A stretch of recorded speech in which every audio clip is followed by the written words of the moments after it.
Yeah, yeah. Hey. WrestleMania Night 1 officially a wrap, and there's a decent amount of things to talk about, especially as we look into night 2, WrestleMania 40, Philly, the absolute black excellentist of WrestleManias that we probably gonna see until they make it clear they going to Atlanta. All right.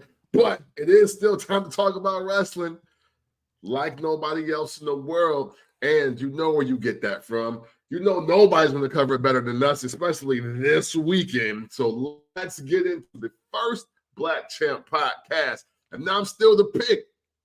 Damn, it's just me now. Care from the port.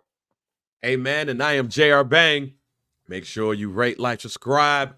The Barbershop Digital, home of First Black Champ. Make sure you go ahead and get that merch. Make sure you follow us on everything at the FBC.pod. If you're looking for episodes in your DSPs, search out the FBC.pod and you'll get all of the episodes. And yeah, man, we are here. Yeah, man. We are here. This is now the morning after night 1 of WrestleMania. And some highlights, some spots that I wouldn't necessarily call disappointing until I see what happens tonight. I dig it. But underwhelming is probably the word that I would use in some spots. But man, let's start with the big fish. As we said, that was going to happen on this show, I think, as everybody expected, because you're not going to put out a potential stipulation if it's not going to happen. But Cody Rhodes and Seth Rollins took the L last night, which means Roman Reigns versus Cody Rhodes tonight is going to be Bloodline Rules, as expected also. The Rock is not coming into WrestleMania and not getting the pin, y'all. hey, listen. No, it's not going to happen, y'all. So the final boss got his hand raised last night. His music ran last night. So let's start with the big match. What was your thoughts on the main event? Man, it was too long. Pause. You know what? It was just kind of like a free for all for The Rock to just do whatever The Rock wanted. I think, like, yo, man, he really think he D-Mob. He think he D-Mob. He think he Mr. McMahon. Who did The Rock think he was last night? Like, he was doing a lot of shit. Like, yo, bro, you just doing everything out here. He came out with a belt, so they look like the tag champs now. He told the ref, I'll fire you. Don't fucking count shit. He was like, yo, you gonna fuck around and get fired. I'm like, wait, the match is in like 7 minutes. And then it's Bloodline Rules, but it ain't. He's using the legal chokes. He's slapping the dude with the belt, but then the ref is at the same time. He holds Seth and Cody to the regular rules. I'm like, so The Rock is the only person doing what he wants, because even Roman Reigns was like, at bay. I was like, so what is this? I'm like, did The Rock just decide, hey, look, y'all have the match and then follow my lead? It's like, bro, what are you doing? What's going on out here? It's but man, all that being said, underwhelmed is definitely my word, but also disappointed, because at the same time, The Rock wrestled about 8 minutes too last night, and that match was about 25, 30 minutes long. Oh, man. Not gonna lie, dozed off. Hey. Not gonna lie, dozed off during the main event last night. Hey, wait, real quick. And when you dozed off, did you wake up? Was The Rock still on that one side of the ring? Like off the apron, though? No. Oh. I'm gonna tell you exactly when I woke up. I woke up at the end of the match, and I was like, "Is this the end?" Right? Oh, Like, so he's just gonna slap him in the back with the belt, and then he's gonna take his time to do the rock bottom, and take his time to do the elbow and win. That match. Look, let me just say this. This is all respect due to everybody's involved. Everybody involved. for sure. The Rock proved last night that Dwayne Johnson is the most powerful person in the WWE. That's what was proven last night to me. Yeah, that's a fact. And he used it through wrestling. He wanted to let everybody know that the reason why this night is happening is because of me. Man. All right. That's what he wanted. He got it. That I really truly believe now that The Rock is pissed off at all of you all for real. Man. Because of the Cody Rhodes shit. He wanted to be him and his cousin. Y'all was like, no. And he was like, well, I'm just going to let y'all know who I am in the meantime. Like, y'all going to get what y'all want. Right. But I'm going to let y'all know who I am. Because that match was probably the most non-needed WrestleMania match of all time. Like, watching it, it's just like, why are we doing this? Man, yeah, hey, for real, hey, it was literally a bunch of stuff that just happened in the fourth hour. It was just things that just happened, and the Philly crowd didn't make it no better. Hey, shout out to Philly. I love Philly because, hey, look, once they did the intros, I was like, it's too many black wrestling fans for Cody to win tonight. It's way too many, and they here to see The Rock. They don't care about none of this. Like, hey, yo, what? WWE, I'm hot, I'm tight because I didn't even know 2 Chainz liked wrestling. All right, but y'all don't never say nothing with West Side Gun in the last few years. But 2 Chainz get a shout out. That's garbage. That is whack, and I ain't got no problem with 2 Chainz, dog. I ain't got no problems. But no, Drewski got a shout out, fam. Yeah, hey, but Drewski though I understand though. But no, what I'm saying is if you gonna do Drewski, you gotta do Gunn. Yeah, for sure. Like Gunn's at the events. Yeah. The only reason why Chainz. Yeah, the only reason why Chainz, Lil Baby, and Drewski is there because of Mike Rubin and Fanatics, who runs WWE Shop. Hey, yo. So it's like Westside Gun just down a random ass night, and we can't get a Westside Gun welcome. Like we can't get a Titantron camera. Like, hey, he can't do it. You mean tell me Westside Gun can't do this to the crowd? Right. Like, dog. We can't do that. Hey, listen, 2 Chainz looked like he was literally there because they said, hey, they got the hoes be at the wrestling shit now. Yeah. Shit, let me see what's in there. I was like, bro, I don't like y'all probably ain't watched wrestling since the 80s, but y'all don't shout out Westside Gun, man. That's crazy. Yeah, 2 Chainz didn't know what to do. He was just like, true. Like, yeah. Like, luckily Drewski came in and turned around. He was like, yeah, there go Drewski. But yeah. All right, let me get man. Yeah, that was wild. And Wale. Shout out to Wale too. Yeah, Wale too. I mean, of course, Wale Mania and all that stuff. They gonna show Wale love, goddamn it. But nah, man, it just felt like it felt unnecessary last night. Yeah. I'm all for slow, methodical matches. Yeah. That shit was just too damn slow. Yeah. Like I thought, like actually, when they got outside the ring and they got in the audience, I was like, okay, they're about to make this a tornado tag. They're about to turn up. Man.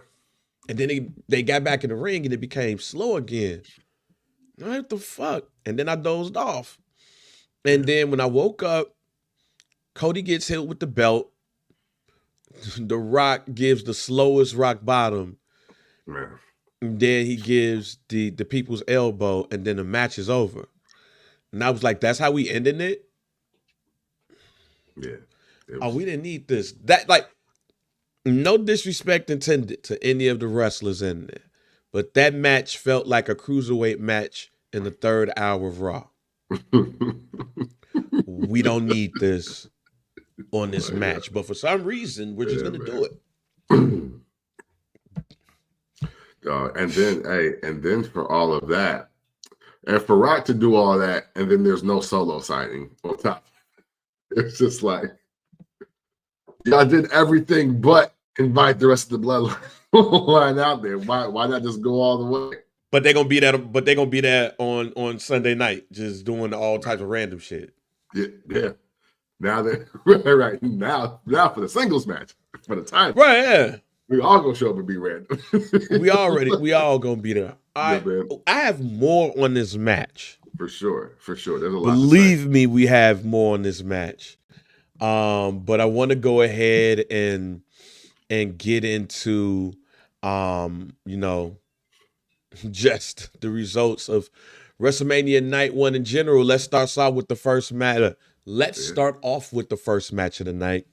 Rhea Ripley versus Becky Lynch. Rhea Ripley to take home, retains the WWE Women's World Championship. I will say that they started off the night right. Yeah. That match very well could be the best in both of these women's career. Okay. Like that match was an amazing start to the night for me. I dig it. I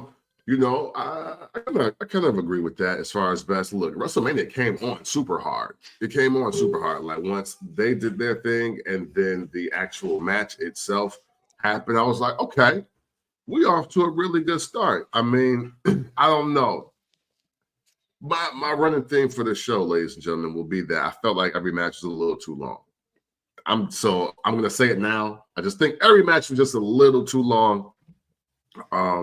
But Rhea, Becky did their thing. I think that was, especially as we look at the night, that was probably the best way to start off the night.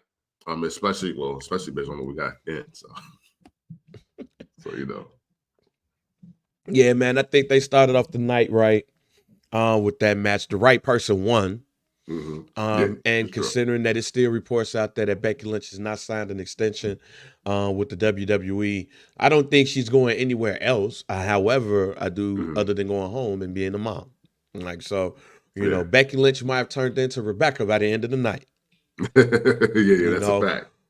So which, go be a mom, go be a family woman and all that stuff too. Come back, you know what I'm saying? Once you did the thing with the kid and stuff, and then, come back, we right here with you. But it was some interesting stuff that was said at the scrum last night. So I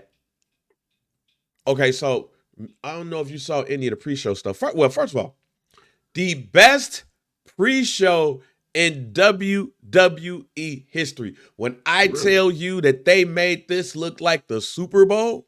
Oh, wow. Okay. Like if you ever watch the Super Bowl, before the game even starts, like whatever channel was on, they have like all day coverage and everything, starting at like 3:00 Eastern until the game. That's what it felt like. This WrestleMania, because of the pregame, like they had Tom Rinaldi on that joint, Jack. And anybody familiar with Tom Rinaldi on ESPN and then the Fox, like he gives like the human interest stories and shit. Like they had Tom Rinaldi there. CM Punk was snapping with the commentary. Like his shit was like on point and it was hilarious. Big E too. Pat McAfee was doing like Michael Cole. Everybody was on point. Like their pre-show was amazing. This was the best pre-show that I believe that the WWE has put on. That being said, with that being said, Triple H, they did an interview with him, a two-part interview. First part was aired yesterday. The first one will be aired on Sunday. The second one will be aired on Sunday. And he was just talking about, not necessarily the bad stuff, but, the change in direction. Michael Cole's like, we're going to officially call this the Triple H era. If you watch the Hall of Fame, Paul Heyman put Triple H over like tremendously and everything. So this weekend already feels like the coronation of Triple H. Yeah. Like now it's officially yo show.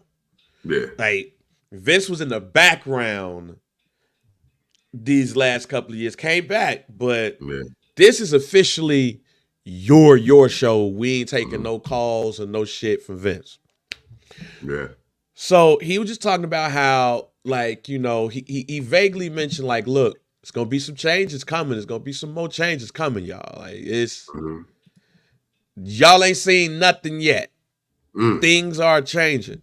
Rhea Ripley in the scrum last night mentioned the Four Horsewomen and basically was like, yo, they ushered in a new era that was helpful and beneficial to us all.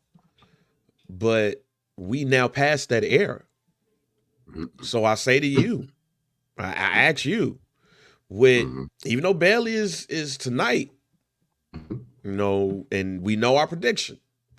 Bailey's defeating Io Sky tonight. That's both of our predictions. For sure. But considering that Mercedes Moné is in AEW, Charlotte is injured, currently rehabbing the torn ACL. Yeah. And Becky's a mom. Bailey is the only one that's active currently right now in the WWE other than Becky, but that remains to be seen after this contract runs out. Is the Four Horsewomen era over in the WWE officially?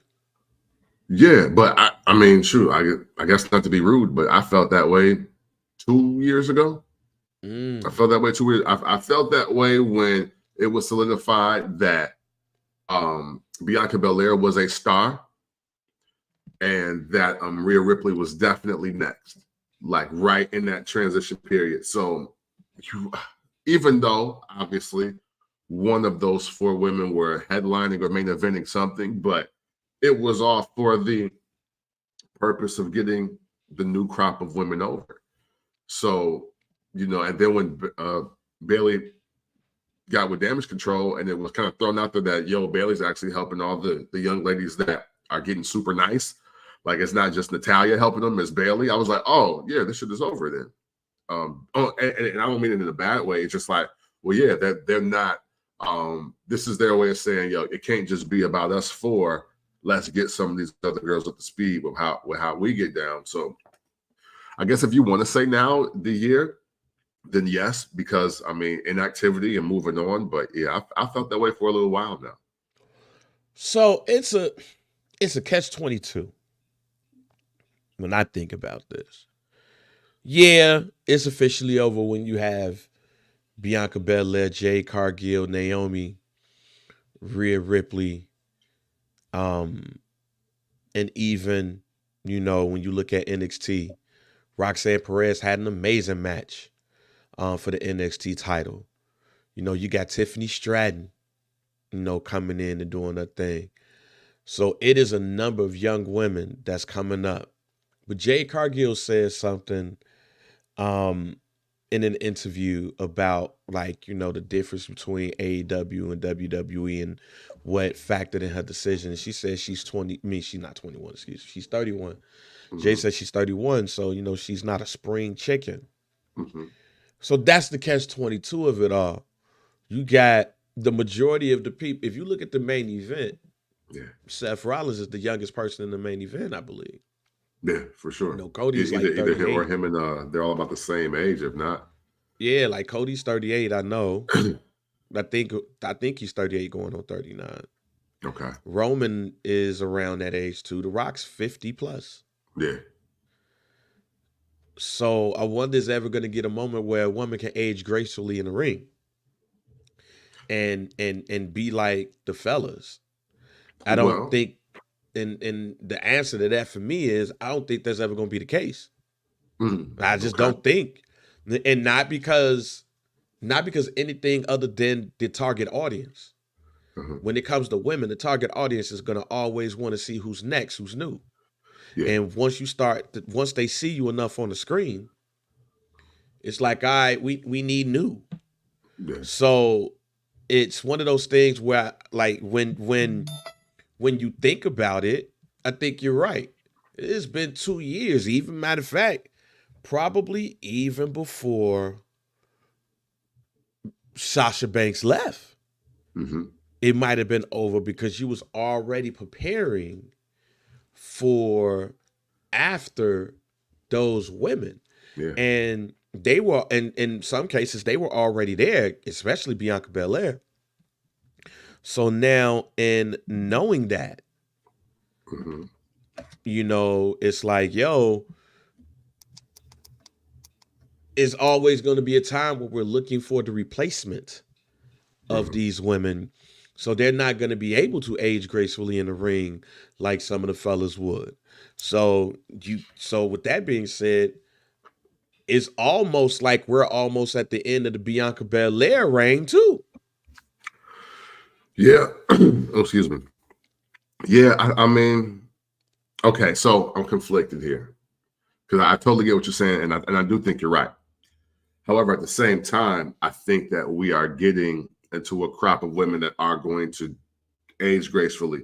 At first, I was gonna respond with, "Well, had they did right by Natalia, maybe they have that." But I really thought about it, and although I think everybody is very, adamant on their just respect, appreciation, and love for Natalia, Natalia was never at a state in the world of wrestling where she was one of the hottest women or one of the hottest people, period, in wrestling. Right. And that's where now I think we're gonna get what you're talking about with this new era.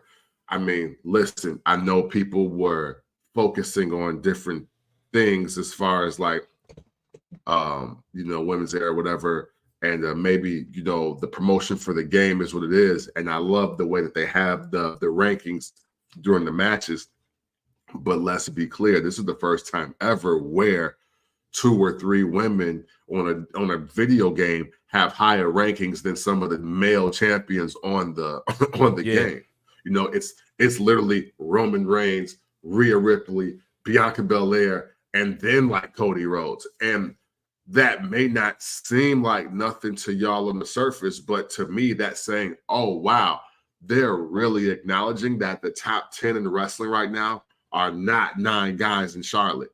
It's not 9 guys and maybe Bianca Belair, or it's not 10 guys, but like they're not giving them the Foxy Brown, Lil Kim, Queen Latifah treatment. They're giving them the Nicki Minaj treatment. And what I mean by that as a rap reference is, yeah, we always threw, oh, Kim and Foxy, they were so cold. Lauryn Hill is cold, blah, blah, blah. But then Nicki came along and started rapping. It's like, nah, she really rap better than dudes. Like, she's really a bigger star than these dudes. She really makes more money and sells more records than these guys. And that is Rhea, Becky, Bianca, Charlotte right now. You know what I'm saying? And I think Bayley has the ability to with this as well. So I think this is just the evolution of women wrestling stardom, because you can't, like, in the essence, and we never looked at it like this because I guess it was just so male dominated. And once you beat yourself over, it's probably just, you probably got a good 10 or 15 years in you. I don't think women in wrestling have gotten themselves over this long.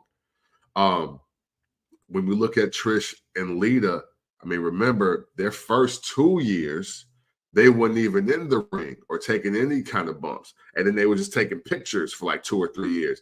It wasn't until like they really got to wrestling, but they wrestling run is maybe 5 solid years. And they got all their title reigns and all their matches, and they culminated by main event in Raw. Now we are in the season where 4 or 5 WrestleManias haven't went by without women being on the posters, without women being one of the biggest storylines, and without women main eventing in some fashion. So I think all of that is going to kill all of that to where you do see women at maybe 39, 40, and 40 plus, if they want to, wrestling and still being a factor in the world of wrestling. Yeah, and I believe that you're right. I also just look at the target audience, Yeah. and I wonder sure. what the target audience and who they want to keep up with. Hey, Cougars get killed, man. I mean, yeah. Hey, like I told you in the chat, if you messed around with somebody 40 and over in 2000, that's 60 now.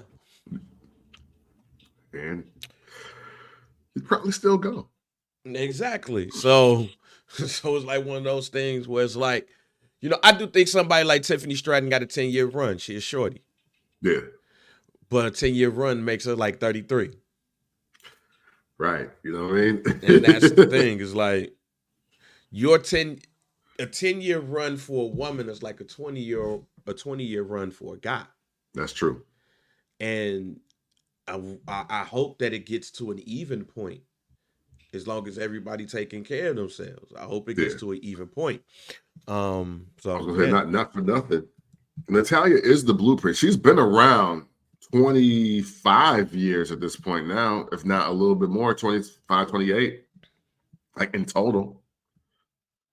So, you know, there's potential, there's possibility, but I don't think everybody's going to be the queen of the performance center. Somebody is going to have to still be like, yo, I'm 40 and I got booked for WrestleMania.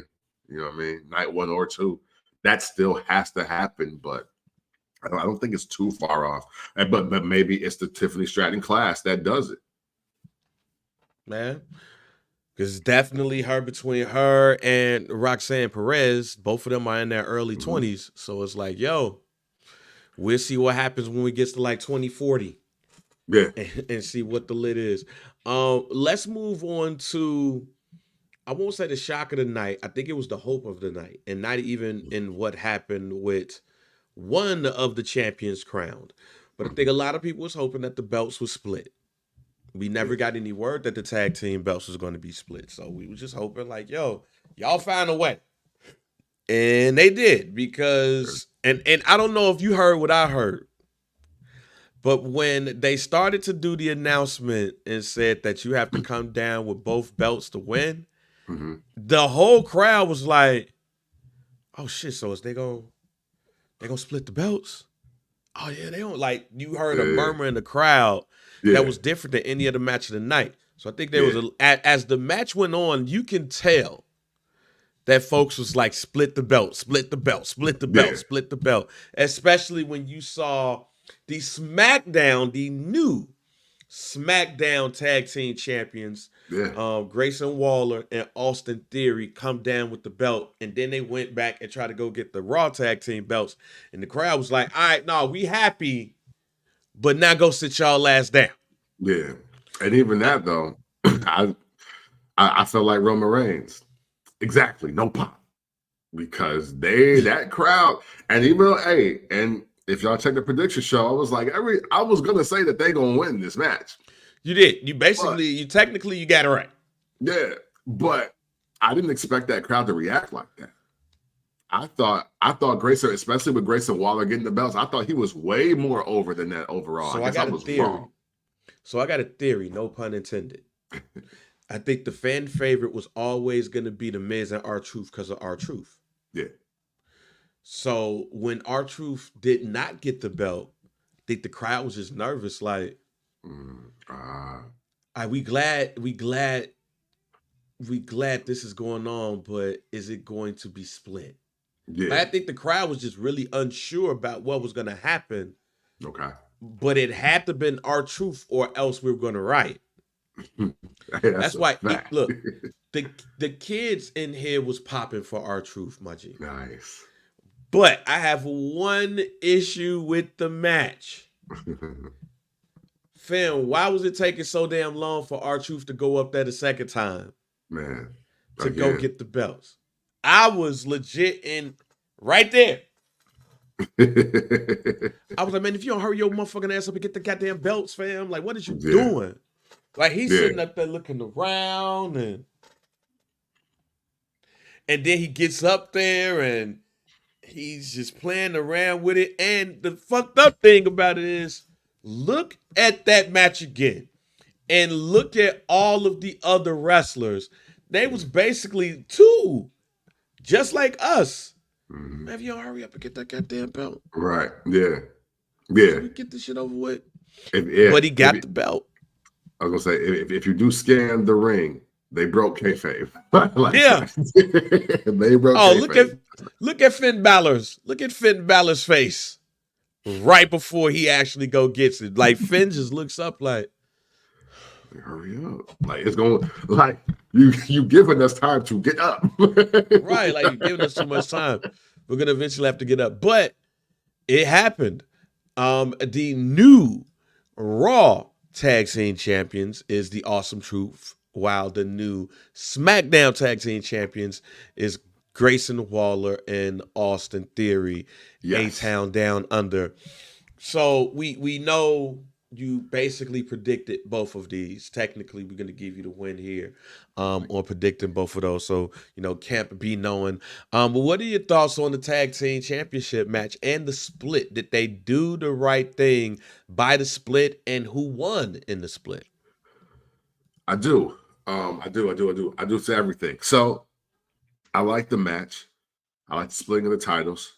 I definitely think A-Town Down Under and Awesome Truth were the best teams based on the teams that were in it to win, because I think that is going to solidify all four of those gentlemen and solidify what's happening on both respective shows. You know what I'm saying? Like, it's uncanny how no matter what is going on, R-Truth can just take over a show. R-Truth can take a crowd faster than Toronto. And that is an uncanny ability. And again, your hottest guys just have titles, and he's just one of them again. When he decides to show up, and he damn near 60 now. And he can come out there, be in excellent shape, excellent on the mic, and positive things happen. So I like that for them. A-Town Down Under. Look, I look at this as the Austin Theory stimulus package too. You know what I mean? This is all right. Vince ain't here. The storyline ain't how you, the young protege that's just destined to be great. I still think Grayson Waller as a sports entertainer is better than him. And I'm still thinking that all of this is a means to get those two over, one as a heel, one as a face. When that team breaks up, I do think that's going to be one of the better stories, if not 2024, 2025. And I'm just interested in who's going to be the world champs versus the WWE champs, because they got to get them some new belts. Them belts been garbage, been around too long. GTFOH. And I'm interested. And if they do turn face, I do wonder where all this leaves Pretty Deadly. I'm Yes, wondering. boy. Yeah, you know what I'm saying? Like, as we closed out last year, I thought that they would be the team winning in a situation like this, and they wouldn't even in the match. Now, I don't know what that means, but honestly, out of all the teams, that's the one I'm most concerned about with what just happened here. Okay. I think they put it on the right two teams. I predicted Awesome Truth. I knew that your favorite tag team was gonna win shit. Thank God. I thought the wild card in this was Brait and my man Pete Dunne. I thought they was the wild cards there for the SmackDown side of it. But I always knew, even if they split the titles, one of those was going to go to R-Truth and The Miz. So congratulations. And the first time R-Truth won at a WrestleMania. So definitely a good look. One of the biggest pops of the night. It was not the biggest pop of the night, though. No. We'll get to that a little bit later. Yeah, hold on. Just real quick. One, I was like super shocked that Xavier Woods has never won at WrestleMania. Yeah, yeah. And Kofi's only won twice at WrestleMania. Like, this does nothing for the theory that my fiance has, saying that, yo, I never see them win nothing. She was like, they lose every time. I don't even like watching their matches. And I'm like, well, damn, you literally missed the entire New Day run. Yeah. But yo, for the fact that even as the New Day, and they were the tag champs that long, they still hadn't won at WrestleMania is just baffling to me. Shout to New Catch Republic, because the intro is actually No Sleep Till Brooklyn by the Beastie Boys. I caught that. It's a nice little play, guys. I salute it.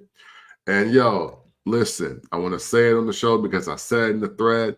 Hey, it's still fuck Johnny Wrestling, right? It's still fuck Johnny Wrestling always. But that spot with the DDT onto the table was crazy. Yeah. Like, your rat looking ass did your thing on that one, man. And I'm not a hater. I just don't fuck with you. That's it. You know what I mean? I was wondering if you was going to give my man props. Yeah, you know what I'm saying? Hey, look, man. Hey, look, the First Black Champ podcast, you know, we got our opinions, but we not haters. You know what I mean? Like, if you do something ill, I want to highlight you did something ill. You still might be like whack to me, but you can do some ill things. You know what I'm saying? And the thing about the New Day kind of turned it into the Killer Bees to me. Man, listen. I was going to go as far as say Young Stallions, but. I ain't going to give them Young Stallions. I barely want to give them, you know what? I ain't even going to give them Killer Bees. They're kind of becoming the Rougeos. Yeah, the team that was on, but like, now it's like, damn, are you on? Yeah, the New Day is becoming the Rougeos, man.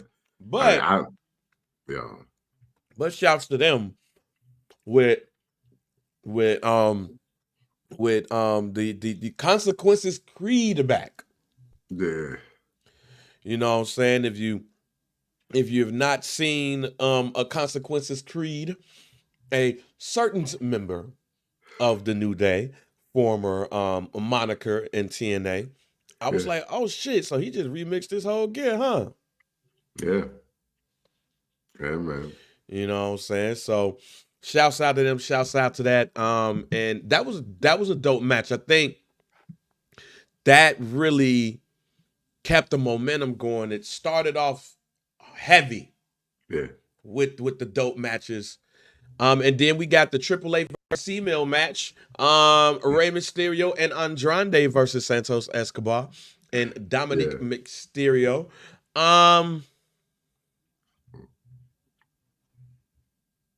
Okay. Like, bro, they could have pre-showed that. I don't I don't even want to speak ill of it because it's not that the match was bad. I just didn't care. I just didn't care. I didn't care about none of that was happening. Shout out to all the Latinos and the Latin individuals. Hey, yo, the Latin individual that took flight up the ramp, that was hard. That was hard. Yeah. But it was certain spots that I was like, okay. Certain spots was hard. But you know what, man? This is what I don't think. This is what I want to acknowledge. And I want to let them know that they're good. Hey, yo. All the Spanish, Latin American superstars, they don't need Rey Mysterio to get over. And that's what it felt like y'all were trying to do last night. It's like, I don't need him to get Santos and even his own son, Dom, Carlito, Andrade. I don't need him to get them over. Why was Rey Mysterio even out there? I could have watched all of them and Carlito in like a 6-pack challenge, and that would have went crazy. I don't think we like that whole thing with the story actually being Dom versus Rey again. That was pointless. We didn't need none of that for what we saw last night. So just a word to the wise, like, no, Rey Mysterio can do whatever he want to do. They got it.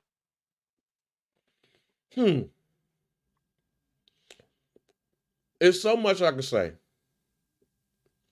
But basically what I'm doing right now is what I was doing through that match. I'm just going to eat. Because it was pointless. Yeah. It was no point to this match. Even the Andrade part. It was no point to this match. Yeah. Until the end of the match. Man. And I was like, who is these big ass white dudes? Man, listen. In lucha masks. I was like, got scared. Right. I did. I was like, I kind of got scared. I was like, yo, white males, 18 to 34, with lucha masks on, storming WrestleMania. I was like, hey, yo, Philly got some crazy white people in it too. We always talk about how like it's like real niggas in Philly. It's some crazy white people from Philadelphia, Pennsylvania. And I'm And not I gonna was lie. like, oh, wait, hold on. What's happening? I I said, legit got scared because I'm like, wait a minute. Is this MAGA related? yeah, Like, what is going on? I did say, yo, wasn't the January 6th is this? Man, hey. When I saw two big white dudes in lucha masks, Oh. I was like, yo, wasn't the January 6th is this? What's going on? Yeah. Because I was like, yo, that ain't the OC. What is this? Like, what's going on? Which, like, what they gonna do with this? Which camp? I get what the WWE was doing at the end of the match. But why you do it in the match with the Mexican teams? Man, listen. It was two things that confused me last night, Camp. And it was all around minorities. It was, why did the big burly white dudes, because after a while I figured one of them is Jason Kelsey. Yeah, for sure. I didn't think the other one was Lane Johnson. He didn't even cross my mind. But I knew one of them was Jason Kelsey after just like, okay, one of these is Philly. One of these dudes is him. Yeah. But I was like, why y'all do it in a match with the minorities? What do they got to do with you Mexican folk? Yeah, yeah. What Kelsey's they got to do with you favorite wrestler is not Rey Mysterio. It's not. But then I was like, yo, what's up with these ad choices in these matches?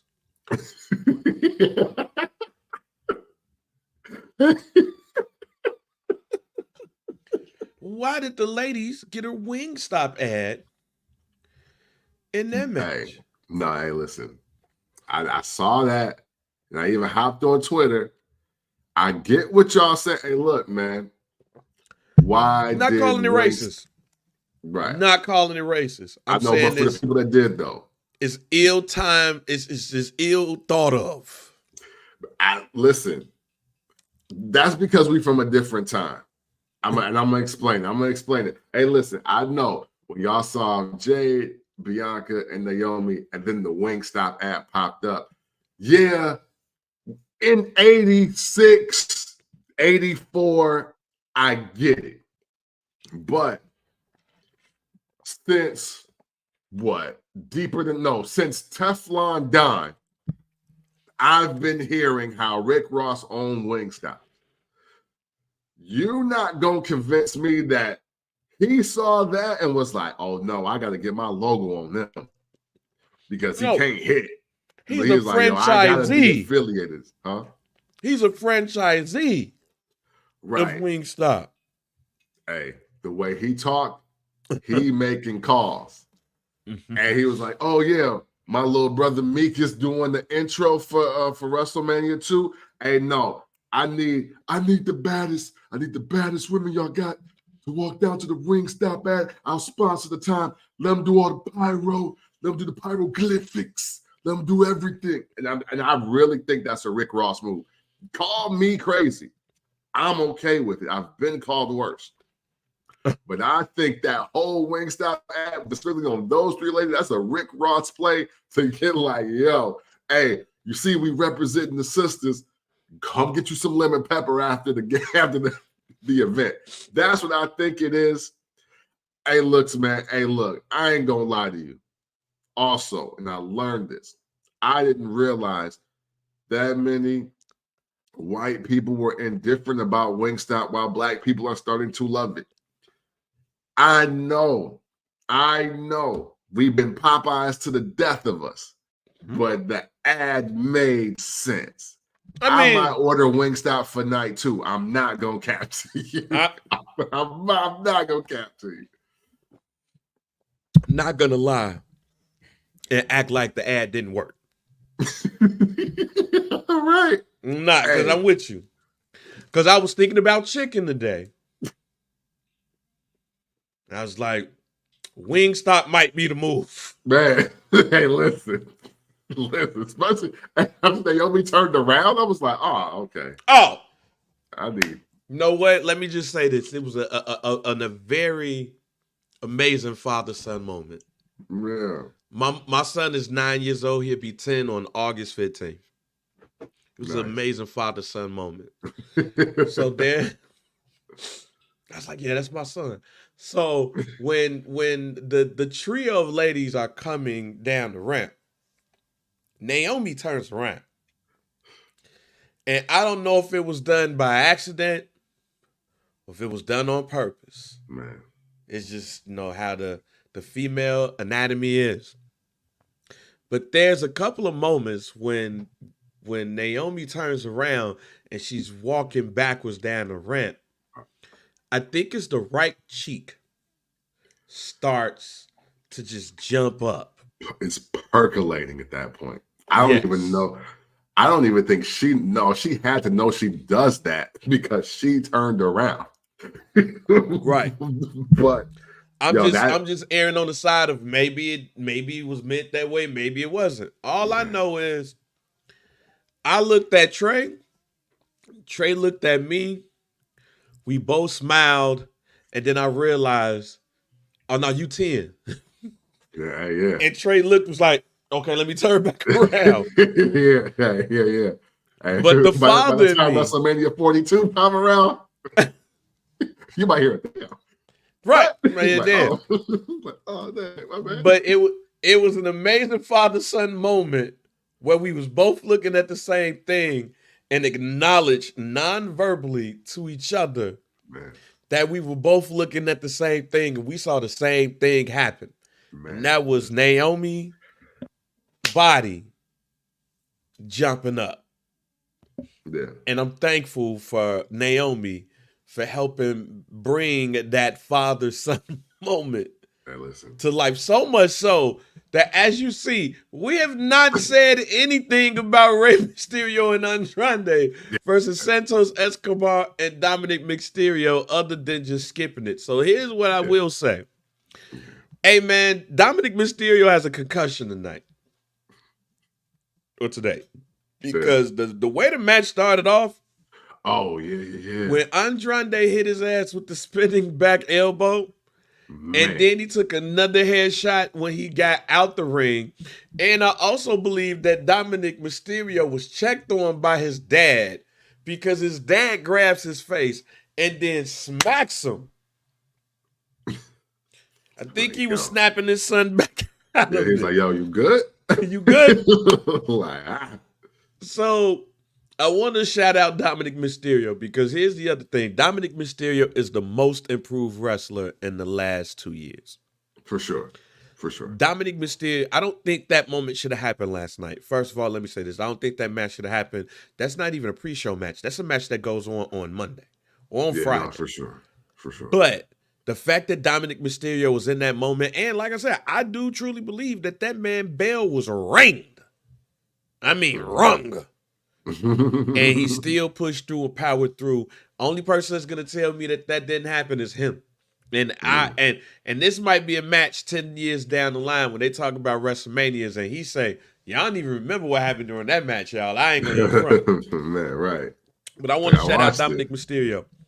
I want to shout out Dominic Mysterio because also he was clearly the biggest heel of the night because he got the loudest boos as soon as he jumped out on that ramp. Yeah, man. Gotta stop fronting on Dominic Mysterio. So we did skip over one more match, not intentionally. We just got through talking to the ladies, and it was for a reason. So we don't need to go back on that match when we get to it. But the most underwhelming match of the night just so happened to be the match that I was looking forward to the most, outside of Goon and Sammy. Yeah. And that's Jimmy versus Jey Uso. Man. The build up, that montage that they showed, that was an amazing montage. Probably one of the best montages they've did in quite some time. Yeah. So I had high hopes going in. I said it could be potentially match of the night. I had high hopes after that montage, and boy, was I let down. Yeah, man. I would have rather watched the VHS of them in the red short sets kicking each other. I was hurt. I was hurt by that. Hey, listen, because, I mean, I got the prediction right, whatever. Dog, that match, that might be officially the most disappointing storyline that I've personally seen, only because of how the match ended. You know, to take it off of them real quick, one thing about the Ric Flair Shawn Michaels storyline, right? The infamous "I'm sorry, I love you" super kick, right? What's so ill about that story is that two stories are going on at the same time. It's the Ric Flair, you washed, it's time to hang it up, bro. Like, this ain't it for you no more. And Ric Flair was like, dog, but I'm still fucking Ric Flair. I can still go out here and do what I need to do.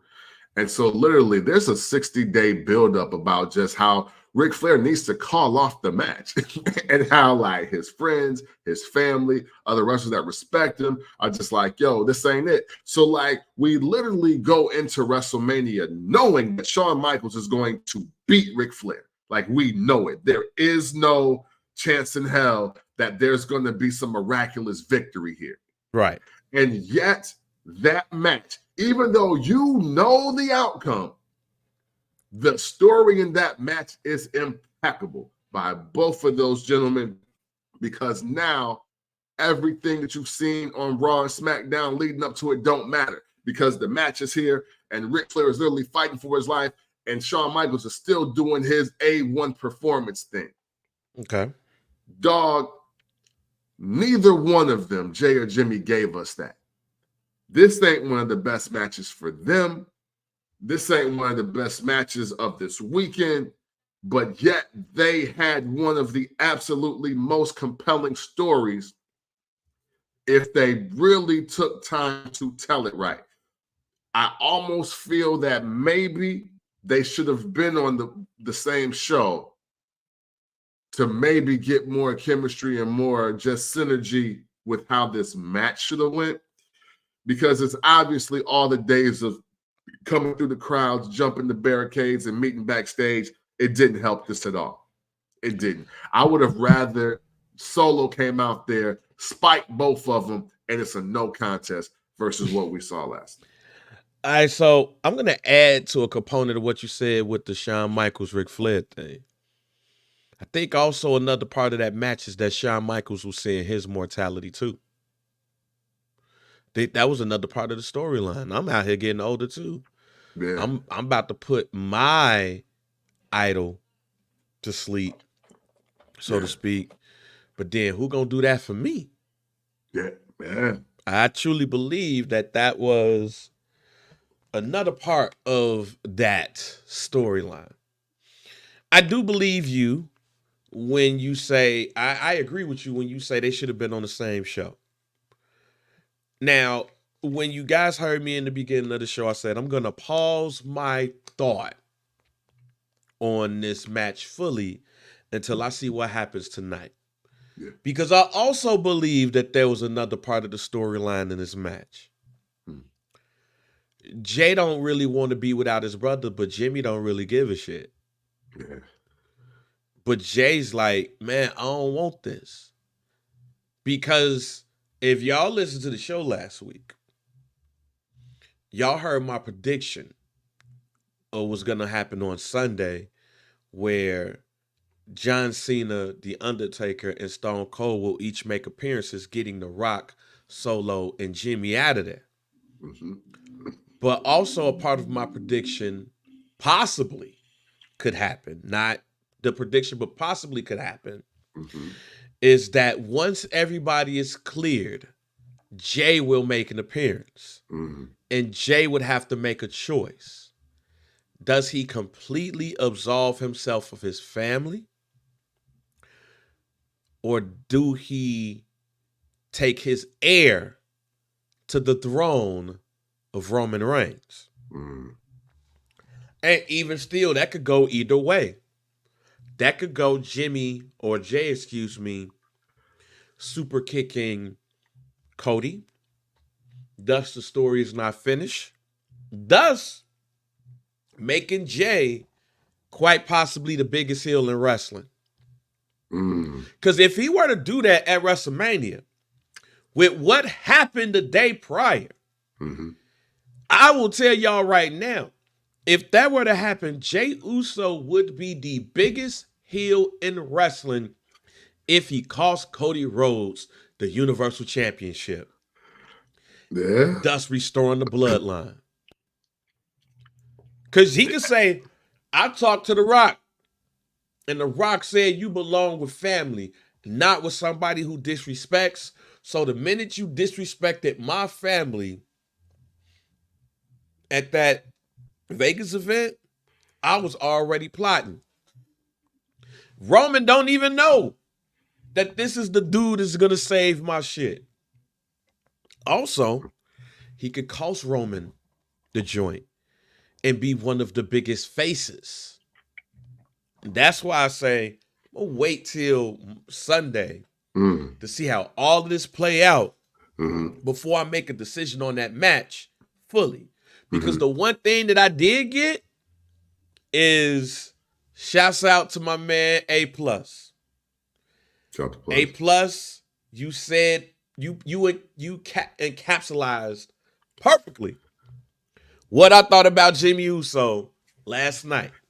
He gave the right analogy about Jimmy Uso when he said that Jimmy Uso reminds me of the older brother who just came home. That's who Jimmy Uso was last night. He was the older brother, the older cousin, the idol who just came home. And now he trying to show the little homie he still got it. And he don't. Jimmy Uso is 9 minutes older than his brother, but looked and felt much older than his brother. All right? And the way that the crowd got behind Jay when he shook Jimmy's hands after Jimmy was like, no, don't do it. Don't do it. It shows me that the crowd didn't even give a damn about the match itself. Yeah. They just really wanted to see Jimmy take an L to his brother after his brother cost him the Intercontinental and the World Championship. Yeah. The Universal Championship. Yeah, for sure. So I stand on it. Not only do I stand on it, I truly believe I really truly believe that Jey Uso is going to be a part of the main event on Saturday in some type of capacity. Okay. And I do think he's going to have to make a choice. Is it family? Is it not? And that's going to set him up for what we said should have been set up for him when he went to Raw in the first place. Remember, we both said on here that Jey Uso going to Raw, he can't be wrestling for the Intercontinental Championship, fam. He can't be fighting Gunther. He has to be elevated to World Championship status. While even still, I believe that even if it don't happen on Sunday, Cody Rhodes should get super kicked on Monday. If he wins that belt, he should get super kicked on Monday, and WrestleMania Backlash, it should be Jey Uso versus Cody Rhodes for the Universal Championship. That should be his first opponent, no matter what. Because no matter how we feel about the match itself, no matter how we felt about the match itself, the biggest winner to me on WrestleMania Saturday is Jey. Because the crowd showed sympathy towards this man to the point where his family is still involved in the biggest match.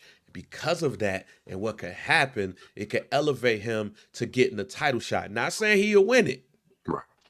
I'm saying if Cesaro got a WrestleMania Backlash title shot, if Mick Foley's Dude Love was Stone Cold's first opponent when he won the championship, a turn for Jey Uso back to being a heel can be the feud that leads us to the summer, which my guarantee is that it's The Rock versus Cody Rhodes at SummerSlam. Okay. It's That's gotta definitely be. that. I can definitely see that. I don't want to see, look, because here's the other prediction. WrestleMania 41 is The Rock versus Roman. We're going to get it. It's just the year We're after. going to get it. Yeah. It's just going to be next year because my guarantee for long-term storytelling is that The Rock will defeat Cody Rhodes at SummerSlam in Cleveland and win the Universal Championship. And he's going to be on the same part-time plan as Roman. But also in that, you're going to get Roman winning the Royal Rumble. And he's going to choose his cousin. This is the long-term storytelling play. Okay. And because of that, I believe that we're going to get all of this explosion at next year's WrestleMania. I dig it. That's why tonight is important to me. And that's why I'm not putting a grade on yesterday's match until I see last night. I mean, tonight. I got you. Yeah, man, Jimmy versus Jay. You know, what I was hoping for, even though I do agree with you on the crowd drawing sympathy for Jay. What I was really hoping to happen was that Jay kind of took main event Jay Uso to another level. And maybe, and you know what though? I am also willing to say that maybe, just maybe, him and Jimmy don't have the chemistry they think they do. As far as, true. You know what I'm saying, going head to head, because Jay versus Roman now is officially, I have a greater appreciation for everything Jay versus Roman now that I've seen Jimmy versus Jay. I have a way greater appreciation for it. Like the storytelling, the spots, the energy around it. And honestly, I walked into that not taking that seriously at all. So for me to take this very serious, and very serious in the fact that I was like, oh, wow, you know what? They both got something to prove. They haven't been a team in like a year. So this is very important for both of these gentlemen to really elevate themselves, because what if the Usos don't get back together for another calendar year? What happens? And I'll be honest, man, it didn't look good. I'm not going to say it looked future endeavor worthy, but we don't need part two. They don't need the specialty match. They don't need to run any of this back. Like now the story could just be like, yo, Jay, I know I beat your ass, Jimmy, but let's get back together, bro. Like we still twins. We still love each other. We're still family. You know what I'm saying? Like they can now just go and just tell stories. I don't never have to see them wrestle again. And that is, I don't know if that's a good thing where we are in wrestling today in general. Well, I'll say part of it is when your match consists of all of these super kicks. Like I said it in the chat, like Shawn Michaels is probably, in Gorilla, like, Triple H, you ain't tell me this all they was gonna be doing the whole damn match now. You didn't tell me this shit. What the fuck? Like my move is nothing no more, huh? Like at one point, I think I counted like 10 or 11 straight super kicks from Jimmy. Right, I was gonna say just one person. I thought my stream jacked up, to be honest with you. I was like, I could have swore he just did this. I was like, yo, I ain't tripping, because we saw Brock Lesnar, suplex cats for like 30 minutes. Yeah. But y'all still got to tell a story. Y'all brothers. Yeah. Y'all ain't none of y'all brute force, I'll kick your ass.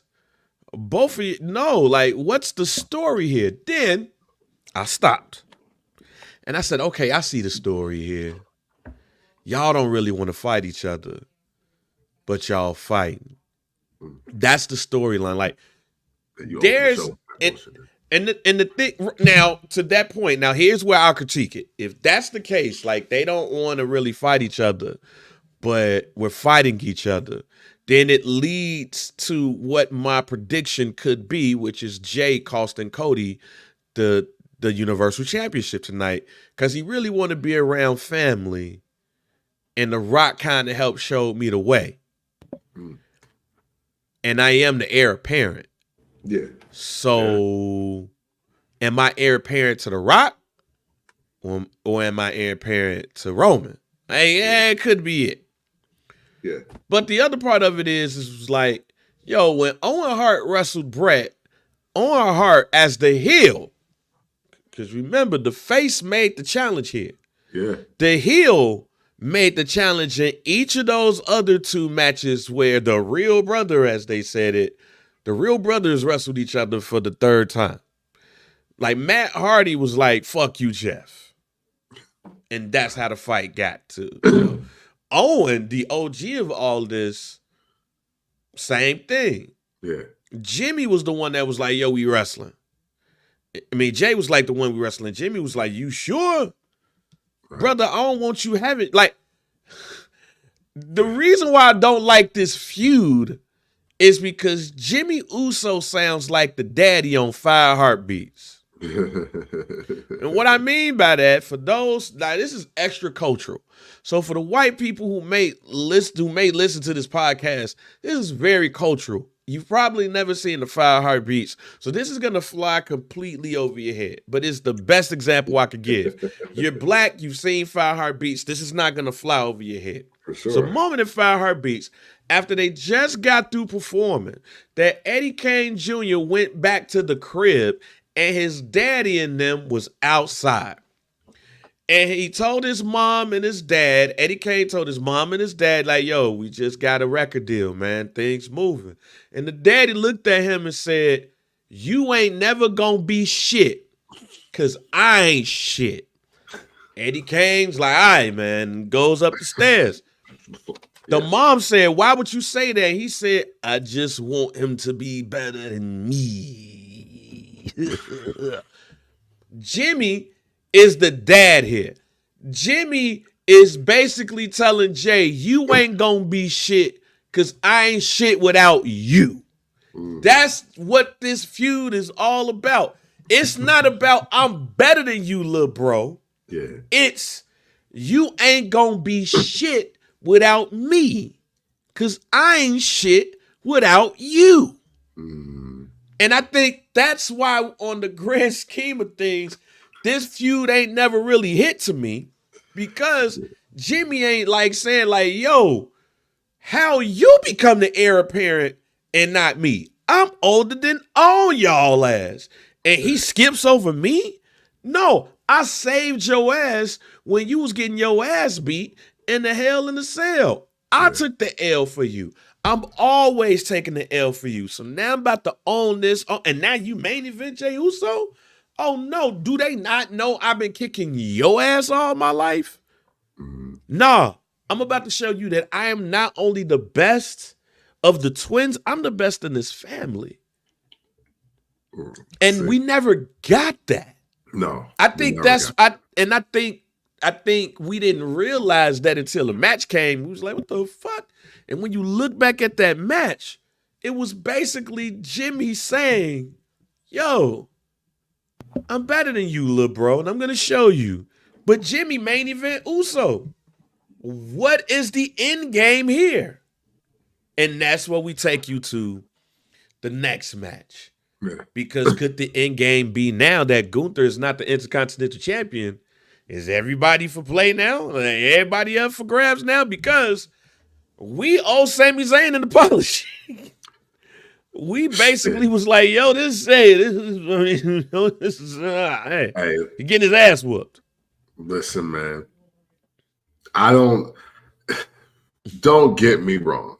I saw the character change in Gunther, and he was becoming very arrogant and what have you. I'm like, cool. But the match was going exactly how I expected. Yeah. But you know what did it for me? because this is just old school wrestling at this point. Once him and Sami Zayn's wife start going back and forth, I was like, oh shit. Yep. I said that in the middle of the match. I was like, oh, here we go. Like, since when has Gunther taken a talk break in a damn match? I'm like, yo, oh, he taking a slander break? Oh my God. And then the thing is, he didn't even hit Sami Zayn with like the 9-hit combo that he did everybody else the last few pay-per-views. I was expecting the lariat, the power bomb, the choke out, the power bomb, the clothesline. He was like, okay, yeah, I'm just gonna beat him to the ground, and then I'm gonna get the pin. When he didn't go for that, and he went for the Chris Jericho double power bomb, I was like, all right, I was like, he's losing. I was like, yo, he's throwing this match. I'm like, man, I'm glad I'm not on Prize Picks or Underdog Fantasy for this. And then so I just kind of go silent. I was like, let me just watch how this plays out. Let me see what they do. And boo. That's what I got. Boo. But hey, look, man, great performance, guys. Great performance. I just don't like seeing Gunther lose like that. Fam, when Chad Gable came back out for the motivational talk, I was like, okay, this is Ric Flair versus Vader. This is Super Brawl. They up in the limo. On the way there. First he talked to his family. Then he talked to Chad Gable. And then Kevin Owens was at Gorilla. I said, fuck. Yeah, yep, yeah. I said, fuck. This don't feel right. This don't feel right for my man. Yeah. But when he took that brain buster off the top rope, I said, oh, no. Yeah. Oh, no. Boy, you would have thought that I was German from the way that I was up there. Like, no. Because when he took that brain buster, I said, yeah, this is over. This is over. Man. This is a wrap. Yeah. I will say, from pillar to post, from backstage to at the end of the match, goddamn, they gave us match of the night. That was, and I expected it to be it. Like, there's not a match with Gunther that I don't expect to be match of the night. Yeah. But man, oh man. Yeah, but man, oh man, the story they told from the beginning to the end of the match, bravo to them. Bravo to the WWE content production team, because they hit on everything, every emotion. I had a joke that I'm not gonna say to on air, because I think it would be hella disrespectful. But I'll tell you afterwards. But let's just say certain things would not have been seen and discussed if Vince McMahon would have been in power. And I was like, nah, this is a different time. Like that match made me feel okay. This is a different time in the WWF, because Vince McMahon has a certain standard that he likes to uphold when people appear on screen, and this ain't it. So, but shouts out to Sami Zayn, and I do see somebody like a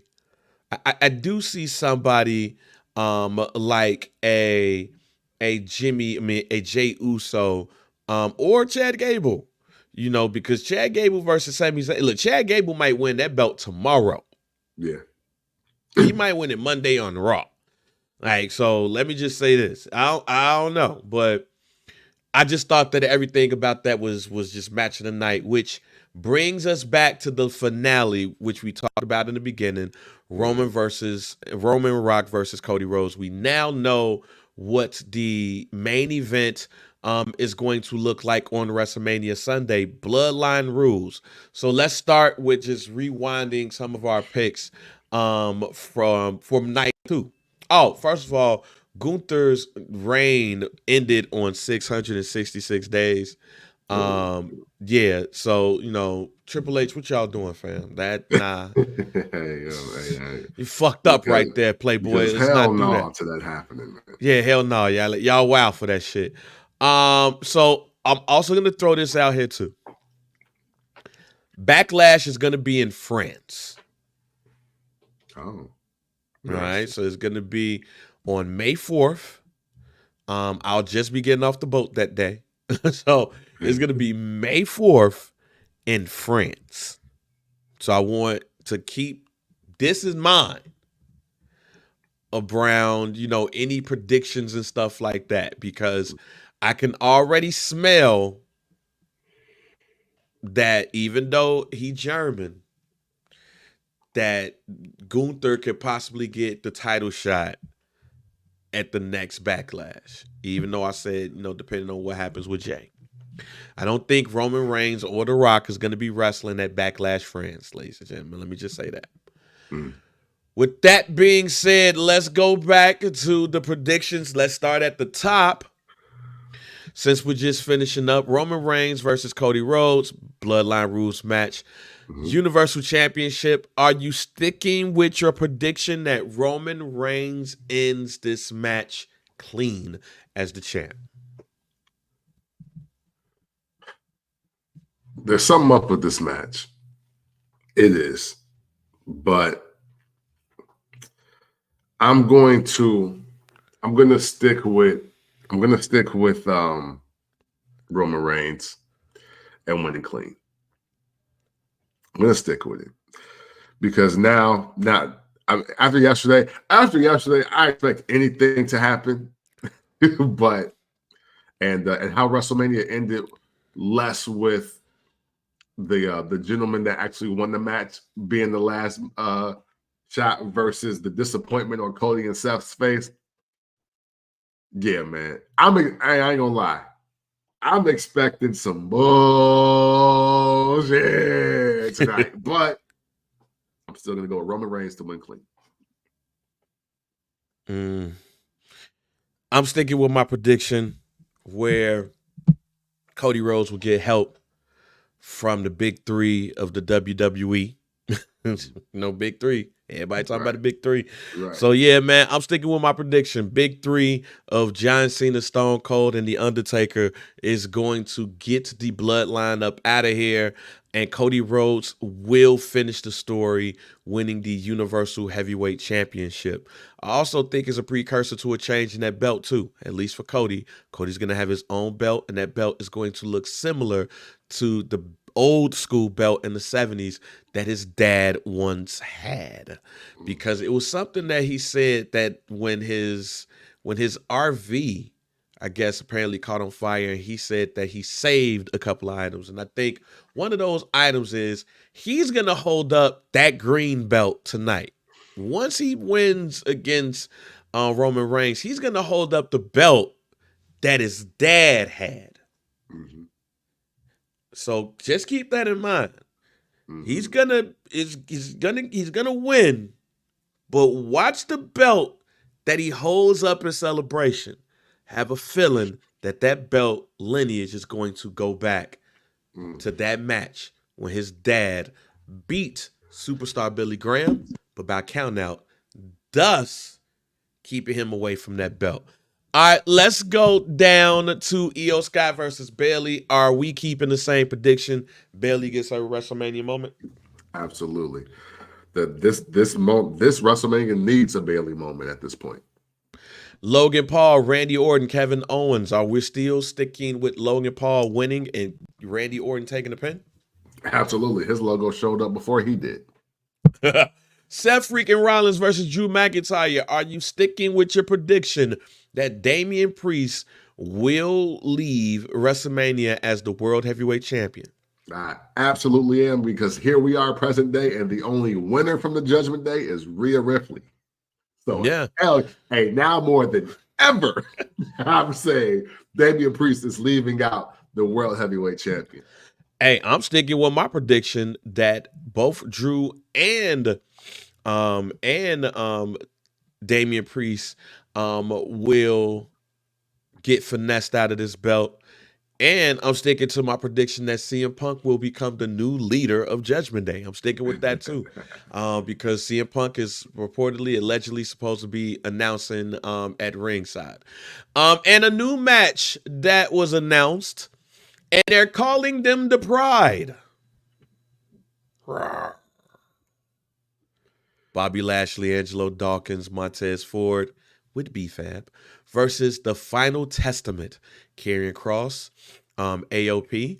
I'm going to call this match the Oz Street Fight, even though this is a Philadelphia street fight. I am calling this match the Oswald Correctional Facility Street Fight because this definitely feels like the Nation of Islam versus the Aryan Nation, even though I believe that AOP are, Muslims. But this just feels like, the Aryan Nation and the bikers going up against the black dudes. This just make this the Wingstop match too. Well, no, I thought I saw, and I might have been wrong, that this is being advertised by a different company that would probably black folks would watch or be connected to also. Either way it go, do you have the Pride? Rawr. Or do you have Final Testament? Listen, man, the Pride is a wild name to be using in this era for three black men. That's a wild name. Shout out to B-Fab too. It's the circle of life. Man. It's the path unwinding. It's the leap of faith. It's the tower of hope. Till we find our place. I mean, I would have rather them been called the TD Jakes Deacons over the Pride. But whatever, man. I guess they feel that they feel like they're a pack of lions. Yeah, that's cool. Shit, call yourself the Pack of Lions. yeah, and that sounds better than the Pride in 2024 for three black men in suits, man. It is what it is, though. Hey, listen, I'm picking black men in Philly all day. All right, did y'all see yesterday? I'm picking the niggas. Right? but yeah, no. I got Lashley and the Prophets because, somehow I feel that Pop of the Night is going to be this match when Bobby Lashley come out there. They're like, yeah, nigga. Oh. It's going to be mad beards going crazy for some reason, I feel like, when Bobby Lashley hit the scene. So, yeah, I'm never picking the Aryan Nation. Nah. I'm picking Black Men United. You will know. All right. That's what this is. This is another better name. This is Black Men United. This is D'Angelo with a Tevin Campbell, RL from Next. Who else was on that song? Raphael Sadiq. Yeah, I was gonna say Raphael Sadiq. This is that, y'all. This is You Will Know. Yeah. This is these black men. When I think it was the Soul Train Awards when they performed. Like, this is what that is. This is Black Men United. You will know. And they're going to win. And they should play that song instead of Bobby Lashley's theme song. Like, when they come down there, they should play. Matter of fact, you know what they should play? I'm going to say, if this is what we're doing, WWE, if this is what we're doing, it was a song that was not played yesterday that should be played as the entrance song of the Pride, Black Men United, the niggas, whoever. Mm-hmm. Triple H, if you as cultural as I think you are, or your wife is, if y'all don't play Freeway, What We Do when they come down to the ring, y'all fucked up, all right? Y'all missed the boat. This is wrong. This would be nasty. If y'all are at WrestleMania in Philly, and Freeway, What We Do is not played when them three dudes come out, and Freeway got to perform it. We ain't got to hear Beans' verse. We definitely ain't going to hear Jay-Z's verse. But we got to hear a Hustle Silly Son come up in that voice, and it has to go down. It's a cold winter. Like, y'all better bundle up. Like, that needs to be played at this WrestleMania. And if it does not be played, Triple H, y'all missed the boat. Yeah. If you're not gonna do it, then it should be in the America the Beautiful spot or something. But Freeway do need to be a part of WrestleMania. And you notice they didn't. Well, maybe they're gonna do America the Beautiful today. But I noticed they didn't do it yesterday. Yeah, because it's 2 days. I thought Coco Jones was gonna do America the Beautiful. I was like, yo, I'm here for that. But if they don't do America the Beautiful, this is truly a new day in the WWE. Like Vince is done. Because usually some soulful black person usually kills America the Beautiful for Yeah. WrestleMania. That's how you know it started. Yeah, that's how you know it started. Like, I had text somebody yesterday, was like, oh, this is a new day in the WWE. If we're not getting America the Beautiful, like something's wild here. Vince McMahon is truly done. It feels like Vince McMahon I love America Beautiful. I am a fan of America the Beautiful. Like, if you were to tell me which song, if you were to tell me which song should be played for your national anthem, I will tell you fuck the Star Spangled Banner, because America the Beautiful is the shit. Like that song sung by the right person can be platinum right now. Like, for sure. You know, that's not taking a shot at patriotism. I'm just saying that the song more geared for patriotism is America the Beautiful. Yeah. Hey, listen, man, we black in America, dog. We said America the Beautiful. Do something about it. Shut up. Yeah, that too. None of y'all gonna fight me. All right. I know we got not a lot of new followers. After that Greg the Hammer Valentine shit. That, you know, hey, we got hammers too, buddy. Yeah, we beat your ass. Don't think just because we up here talking about wrestling that we won't fight y'all. We will, all right? And we will win because we're the Pride or Black Men United. No, we're not the Pride, but we Black Men United.